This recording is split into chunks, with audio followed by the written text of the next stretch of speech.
할렐루야 찬양대의 이 찬양의 고백과 같이 주님만이 우리의 대왕 되십니다.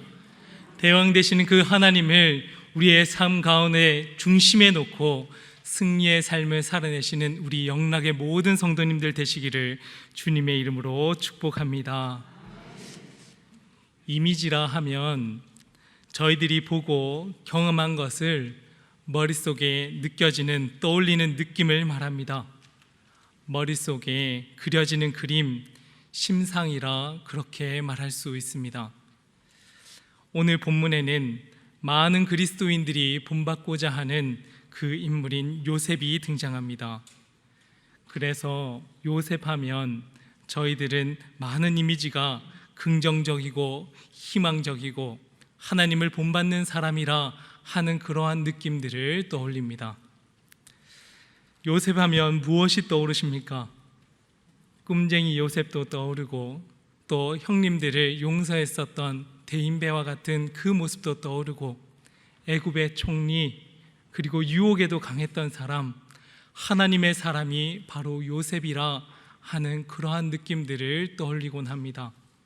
그런데 오늘 본문에 국한해서 요셉의 이미지를 떠올리려 한다면 요셉은 형님들의 입장에서는 참 얄미운 요셉이라 그렇게 말할 수 있습니다.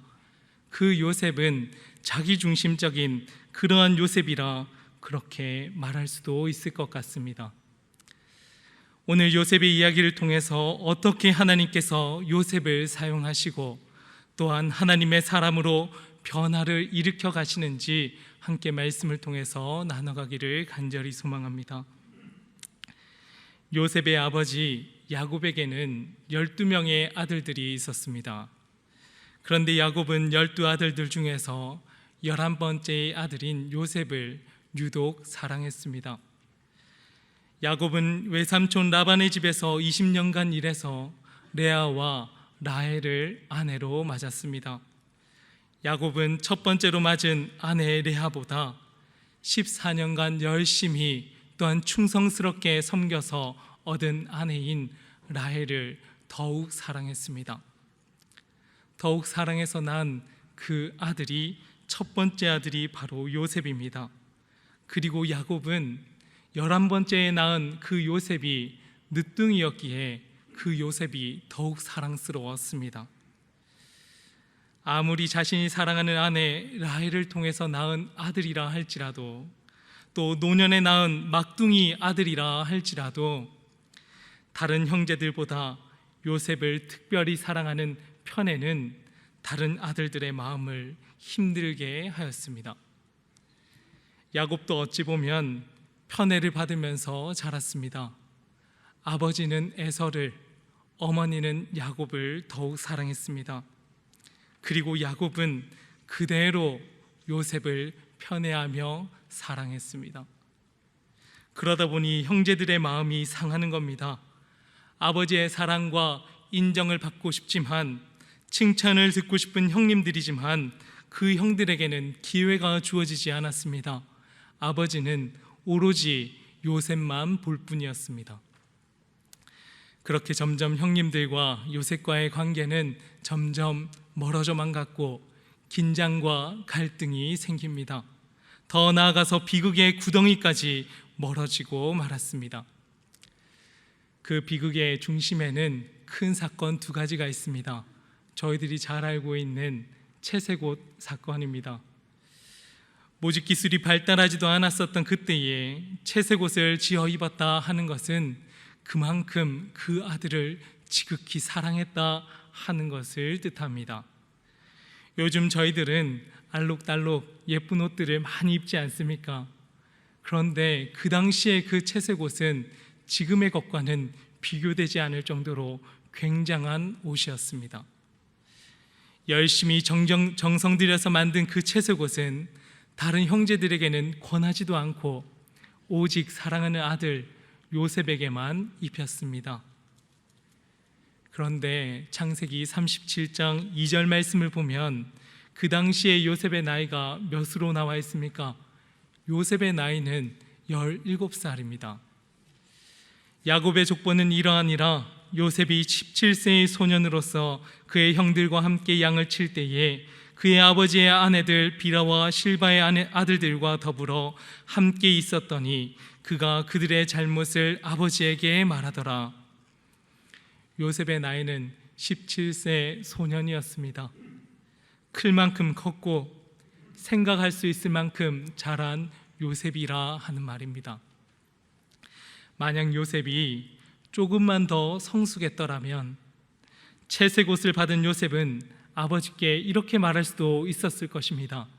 아버지 저도 형님들과 똑같은 옷을 입는 게 더 좋겠습니다.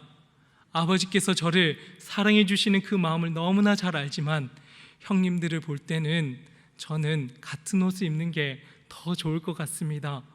아버지, 그 마음만으로도 너무나 감사합니다. 그렇게 채색 옷을 동생에게 물려줄 수도 있지 않았겠습니까? 그런데 요셉은 어땠습니까? 요셉은 아버지께서 지어주신 그 옷을 낼름 혼자서 받아 입었습니다. 요셉은 다른 형님들은 어떠한 옷을 입든지 상관이 없고 자신만 입으면 되는 그러한 사람입니다. 형님들의 감정은 어떠하든지 나만 아버지의 사랑을 받으면 되고 나만 입으면 되는, 예쁜 옷을 입으면 되는 이기적인 사람처럼 보입니다. 이러한 모습을 보는 형님들의 마음에는 시기의 마음과 질투의 마음이 움트지 않을래야 움트지 않을 수가 없는 겁니다. 하지만 아버지의 보호 아래에 있는 요셉을 어떻게 건드릴 수가 없어서 그저 지켜만 보는 형님들입니다. 그런데 또 한 번의 사건이 일어납니다. 꿈쟁이 요셉 사건입니다. 그러한 요셉이 형님들에게 다가와서 형님들 제게 큰 꿈을 꿨습니다. 한번 들어봐 주십시오 하고 얘기하는 겁니다. 속냄샘 치고 형님들은 그 요셉의 이야기를 들었습니다. 그런데 요셉은 역시나 요셉이었습니다. 형님, 제 곡식단과 형님들의 곡식단이 있는데 형님들의 곡식단이 다 내게로 와서 절을 하는 것 아니겠습니까? 저는 참 신기한 꿈을 꿨습니다. 무슨 소리를 하는 겁니까? 형님들의 그 마음을 찢어놓는 소리를 또 하고 있는 겁니다. 그런데 거기서 멈추는 요셉이 아니라 한 번 더 찾아와서 이렇게 이야기합니다. 형님들, 이번에는 해와 달과 별들이 내게 찾아와서 절을 합니다. 해와 달은 아버지와 어머니를 뜻하고 11개의 별들은 그 동생, 그 모든 형제들이 자신에게 찾아와서 절을 하는 그 꿈을 이야기하는 겁니다. 가부장적인 사회이고 또 규율이 잡혀 있었던 그 시대인데 형님들은 말할 것도 없이 이제 아버지와 어머니 또한 자신에게 절한다 하는 이야기를 들여놓는 것은 상식적으로 이해가 되질 않습니다. 만약 요셉이 7살이라면 이런 꿈을 꾸고 이런 말을 해도 요셉이 참 귀엽고 더 꾼 꿈을 꾸려무나 하고 격려했을 아버지와 형님들이었을 겁니다. 그런데 다 자란 요셉이 형님들의 마음은 어떠한지도 생각지도 않고 찾아와서 한다는 소리가 절을 한다 하니 그 마음이 찢어질 수밖에 없습니다. 결론적으로 요셉은 전혀 상대를 배려하지 못하는 자기 중심적인 인물입니다. 그런데 오늘 본문에서 요셉의 인생에서 아주 중요한 사건을 다루고 있습니다. 요셉의 인생이 변화되어지는 그 시점을 오늘 본문이 다루고 있기 때문에 그렇습니다. 오늘 본문 19절과 20절 말씀을 다 같이 한번 읽어보도록 하겠습니다. 37장 19절과 20절입니다. 서로 이르되 꿈꾸는 자가 오는도다. 자 그를 죽여 한 구덩이에 던지고 우리가 말하기를 악한 짐승이 그를 잡아먹었다 하자. 그의 꿈이 어떻게 되는지를 우리가 볼 것이니라 하는지라. 형님들은 당연히 요셉이 미웠습니다. 사사건건 형님들의 잘못을 아버지에게 고자질하고 자기 혼자 채색옷을 입고 뽐내고 더 나아가서는 형님들 나에게 절하게 될 것입니다 하면서 자기가 하고 싶은 말이 있다면 다 내뱉는 그러한 요셉입니다. 친형님들이어도 미워할 터인데 이복 형님들은 어떠하겠습니까? 그런데 이 형님들에게도 기회가 찾아왔습니다. 세겜으로 양을 치러 간 형님들에게 야곱이 요셉 보러 양을 잘 치고 있는지, 양을 잘 돌보고 있는지 보고 오라 심부름을 시킨 겁니다.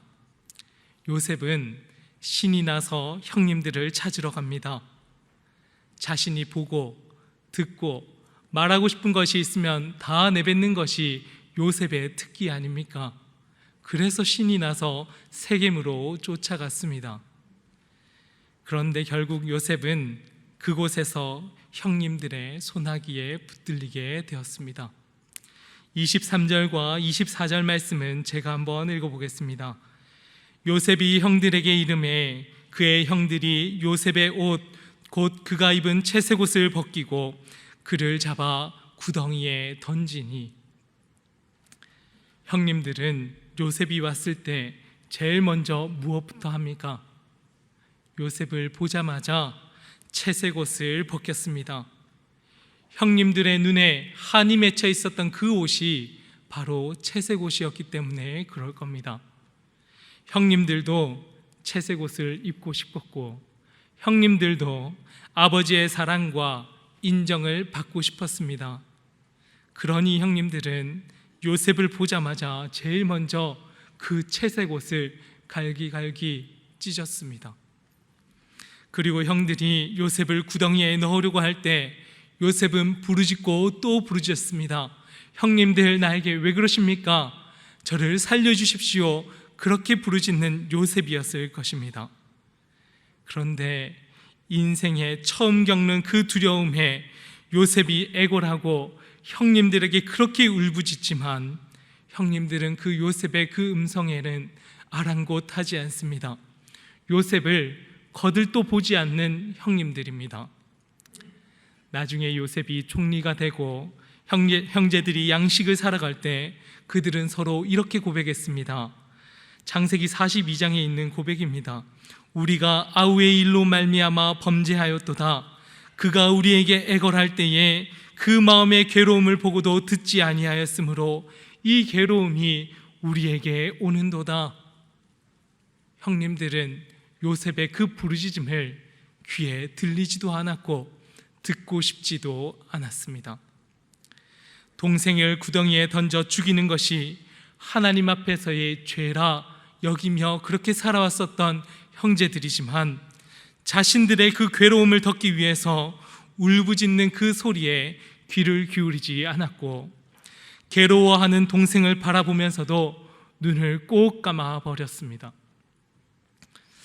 그런데 저희가 여기서 중요한 것은, 하나님은 우리가 어떠한 인생을 살아왔다 할지라도, 심지어 이기적이고 자기중심적이고 주변을 살피고 돌아보지 못하는 그러한 인생을 살았다 할지라도 하나님께서는 결코 저희들의 그 고통에서 부르짖는 눈물을 버리지 아니하시고 결코 저희를 외면하시거나 귀를 닫으시는 하나님이 아니라 하는 사실을 저희는 깨달아야 합니다. 말씀을 통해서 저희들이 깨닫는 첫 번째는, 하나님의 그 역사는 빈 구덩이에서부터 일어나기 시작한다 하는 것입니다. 즉 하나님의 역사는 위기에서부터 시작되는 것입니다. 24절 말씀을 저희 다 같이 한번 읽어보겠습니다. 24절 말씀입니다. 그를 잡아 구덩이에 던지니 그 구덩이는 빈 것이라 그 속에 물이 없었더라.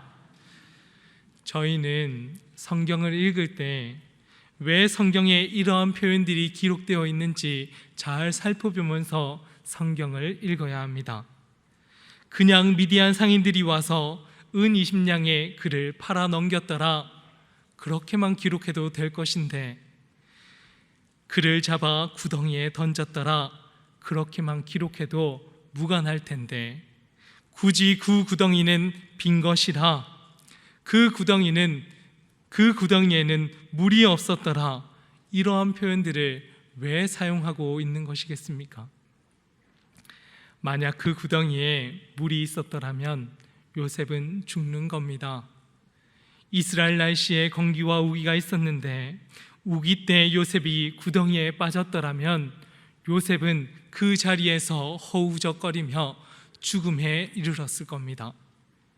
그런데 그 구덩이는 빈 구덩이였답니다. 그리고 그 속에는 물이 없었다 하는 것은, 즉 그 구덩이는 하나님께서 요셉의 인생을 변화시키기 위해 미리 예비해 두신 구덩이라 하는 것을 저희는 이 말씀을 통해서 함께 볼 수 있어야 한다는 사실입니다. 요셉은 처음에 왜 자신이 형님들에 의해서 옷이 찢겨지고 구덩이에 내쳐지는지, 왜 내가 이렇게 죽어야만 하는지 도무지 이해할 수 없고 받아들이기가 참 어려웠을 겁니다. 그러나 아무도 그 울부짖는 소리를 들어주지 않는 그 빈 구덩이 속에서 요셉은 지쳐갔고 그렇게 죽을 수밖에 없구나 받아들이는 그때서야 비로소 요셉은 하나님께 묻습니다. 그리고 스스로 자신에게 묻습니다.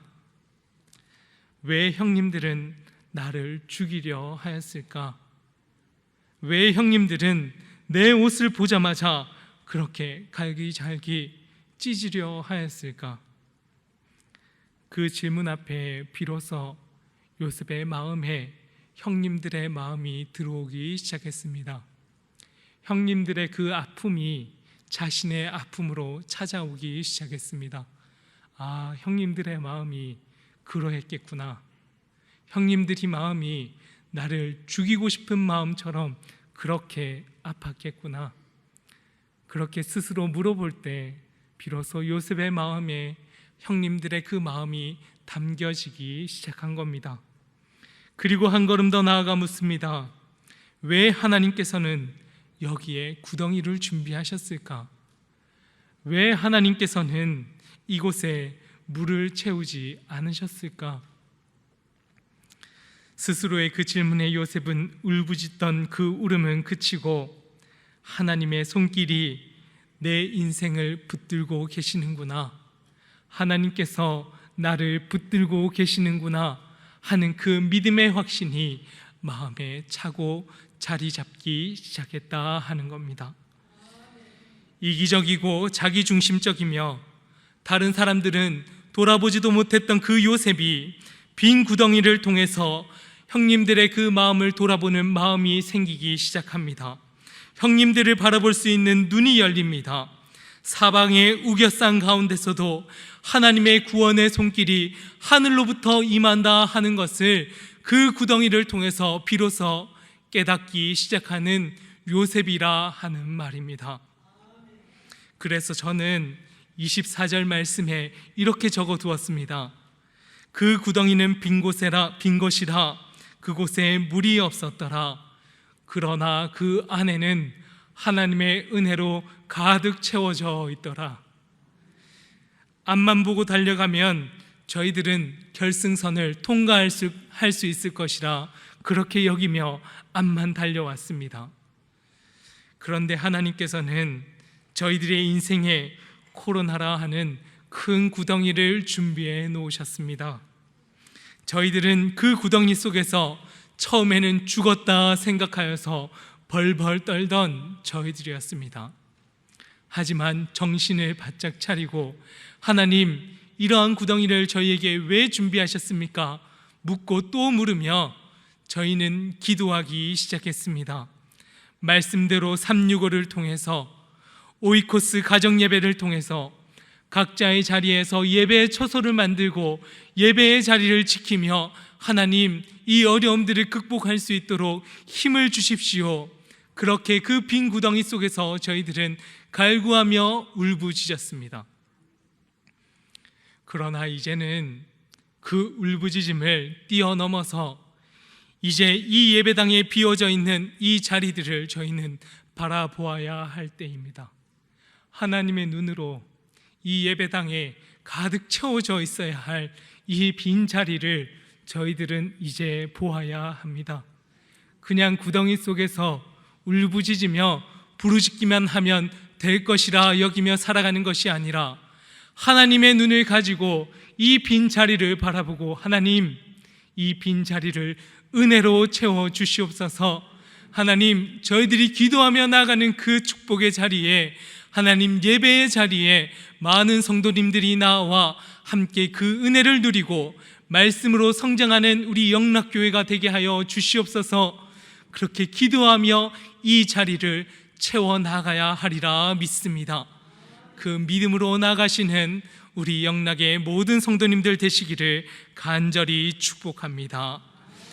두 번째 말씀을 통해서 깨닫는 것은 하나님께서는 그때에 하나님의 구원을 이루시는 하나님이라 하는 사실입니다.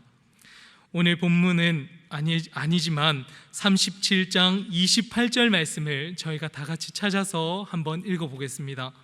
창세기 37장 28절 말씀입니다. 함께 읽겠습니다. 그때에 미디안 사람 상인들이 지나가고 있는지라 형들이 요셉을 구덩이에서 끌어올리고 은 20의 그를 이스마엘 사람에게 팔매 그 상인들이 요셉을 데리고 애굽으로 갔더라. 이것도 마찬가지입니다. 그때에 미디안 상인들이 오지 않았더라면 어떻게 되었겠습니까? 그때에 미디안 상인들이 오지 않았더라면 요셉은 또다시 그 빈 구덩이에서 서서히 죽음을 맞이했을 것입니다. 하지만 하나님께서는 미디안 상인들을 통해서 죽어가던 바로 그때에, 마지막이라 생각하던 바로 그때에 요셉을 건지셨고 하나님의 방법으로 그 인생을 구원해 내시는 하나님이라 하는 사실입니다. 분명 요셉의 시각으로는 미디안 상인들에게 팔려가는 그때를 바라본다면 애굽의 노예로 팔려가는 그 모습은 자신이 상상하지도 못했던 그러한 장면이었을 것입니다. 늘 아버지의 사랑과 그늘 아래에서 살점 한번 그을려본 적이 없었던 요셉이었습니다.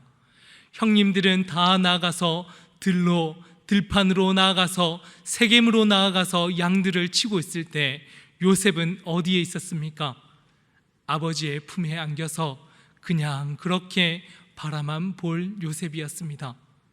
그런데 이제 요셉이 애굽의 노예로 팔려 나가고 있는 그 시점입니다. 요셉의 눈으로만 바라본다면 그때는 절망과 고통과 비극의 순간이라 그렇게 여겨졌을 것입니다. 그러나 저희는 하나님의 눈으로 그때를 바라보아야 합니다. 하나님의 눈으로 그때를 바라본다면 미디안 상인들이 그 구덩이를 지나가는 바로 그때는 바로 죽음의 구덩이에서 생명의 하나님의 손이 그 구덩이에, 그 절망의 그 손길에 손을 내미시는 바로 그때라 하는 사실을 저희는 깨달아야 하는 것입니다.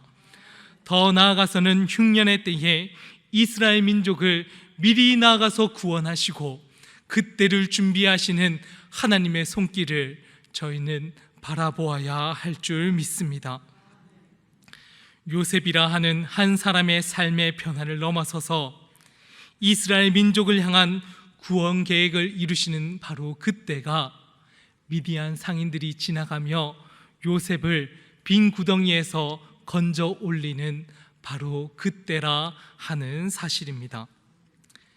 한낱 미물인 저희들이 하나님의 그 크신 섭리를, 창조주 하나님의 그 계획을 어떻게 다 볼 수 있겠습니까? 때문에 빈 웅덩이라 할지라도 앞으로의 삶이 한 치 앞도 보이지 않을 때, 깜깜할 때 저희들은 불평하고 불만을 토로하기 일삼습니다. 사업의 어려움과 인간관계의 틀어짐과 생각하지도 못했던 그 질병과 고통들이 저희 가정들을 덮을 때면 왜 하나님 저희들에게 이러한 어려움들을, 구덩이를 준비해 놓으신 것입니까? 하며 울며 불며 불평하는 저희들입니다. 하지만 저희는 이 말씀을 하나님의 말씀으로 받습니다.